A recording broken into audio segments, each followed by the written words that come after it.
Wonderful. Well, I'm excited to get to talk to you about the piece that you're presenting in the Ephemeral exhibition opening in a few weeks. You've been working on it within the online residency program, and of course, we worked with you for our summer Pride show through the online residency as well. So I'd love to discuss a little bit more on the themes of ephemeral and the relationship to the piece that you're producing.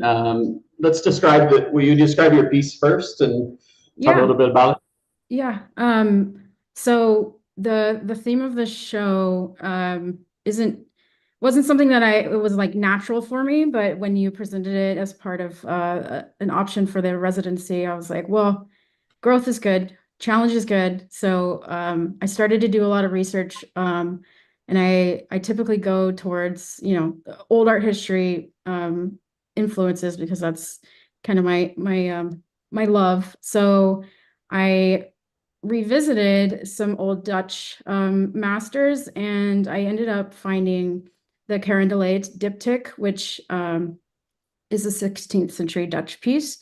And I got really inspired by that because it reminded me of like a million different themes that touched on the subject. So as soon as I saw it, I knew I wanted to make a modern version of this Vanitas that would explore the ephemeral nature of memory specifically.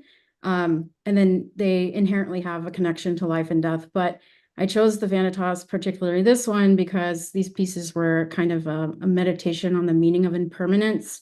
They used a lot of symbolism in their still lifes for passing of times with clocks and skulls to remind them of death, things like that. So what I did was essentially recreate my own version of this paneling folding panel diptych. And I'm calling this piece Aftertaste, and it features myself in one panel, and this kind of symbolizes a personal legacy and as an artist, the act of self-portraiture as leaving an imprint. And then on the other side, so they face each other, it's on the front, is a panel that depicts a portrait of my mother as Mnemosyne, the Greek titan and goddess of memory and artistic inspiration. She's also the mother of the nine muses, which I thought was really interesting. And her presence symbolizes the passing down of memory and creativity through generations, and reminding us that time goes on, it fades, and what's left after that. So it's a mother-daughter situation, and in this way, there's like a tension between impermanence of life and lasting memory. And then on the back, where it's the traditional Vanitas area, where the still life, on the inside, not the back, same thing, but there's a melting popsicle and a pile of pill bottles on the other piece. And this is just a reference to the fragility of life. And the popsicle is my traditional nod to humor in my pieces. It's my first memory and realization, I think at like 6 or 8 or something, that life is fleeting. It's my own little memento mori. Like I thought this would last forever. I set it down, I come back and it's completely gone. And that was my first time. I was like, what's happening? So that's why I chose that as the imagery. And then the pill bottles is actually a personal reference to a period of time that I was dependent on medication that ended up eroding my memory really badly. And all of this together, it just reflects that journey of, well, specifically with the pill bottles, like the birth, death, and afterlife of having an illness and then overcoming that, and kind of like working through and getting through essentially a former existence of yourself, because the memory of that time and through that time is really, really strange and disconnected, and it feels like a different person than I am now. And so I was thinking about that too, but I feel like memory is just the key here for this one. And then, you know, it, just like an aftertaste, the memories and life's moments they leave impressions, and they shape our perception of reality. And I really just wanted this piece to be a dialogue about memory and its function of the self, and how that kind of anchors us in reality. And connects us to the past and our future. And then, there's beauty in impermanence because, things fade and you get to see the start and the end. And I think that nod to legacy is really beautiful. So that's what this one is.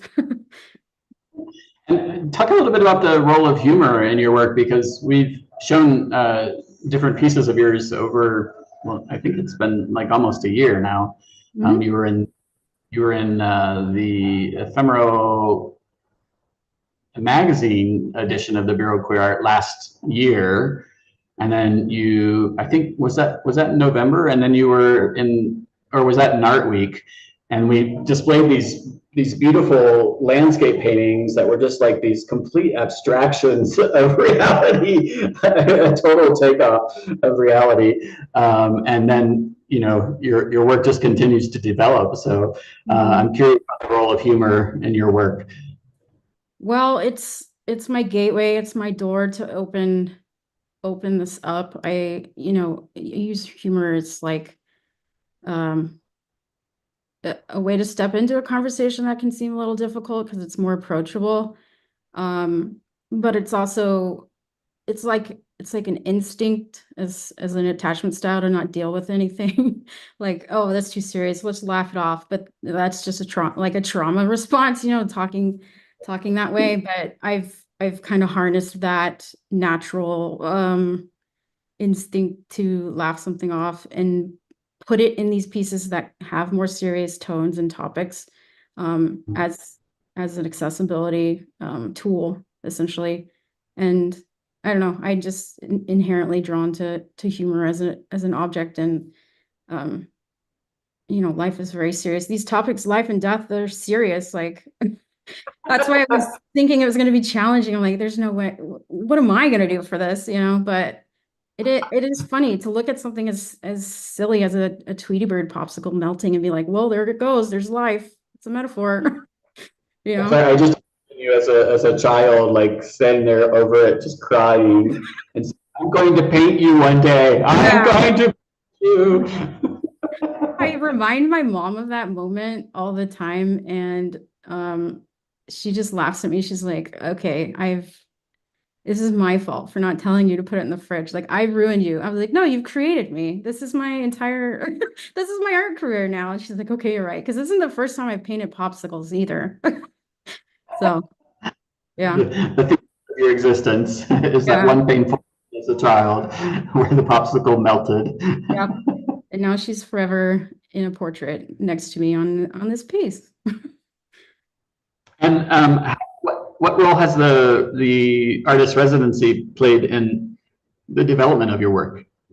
Well, it wouldn't exist without it. This isn't a theme that I would have initially gone to, but I feel like it's, well, presenting the opportunity and the options has been it just like last time. It was it's always this extreme moment of growth, working with everybody and seeing all the different ways to approach this specific theme. The last residency was a little more open-ended, I feel like, but this theme is unique. And so in that sense, we could really get down into these topics and have these conversations a little deeper and broader. Um, and then, of course, the accountability and showing up for each other. It's always really helpful to have a community like that when you're not typically in those spaces, especially, I have a full-time job in a career, and I have art friends, but we're not making work together. And so that's the difference. And it just brings so much more out of the work that you're doing. And then also having a timeline, having a deadline. Right. Yeah, gotta get it done. So it makes my work ethic a little stronger.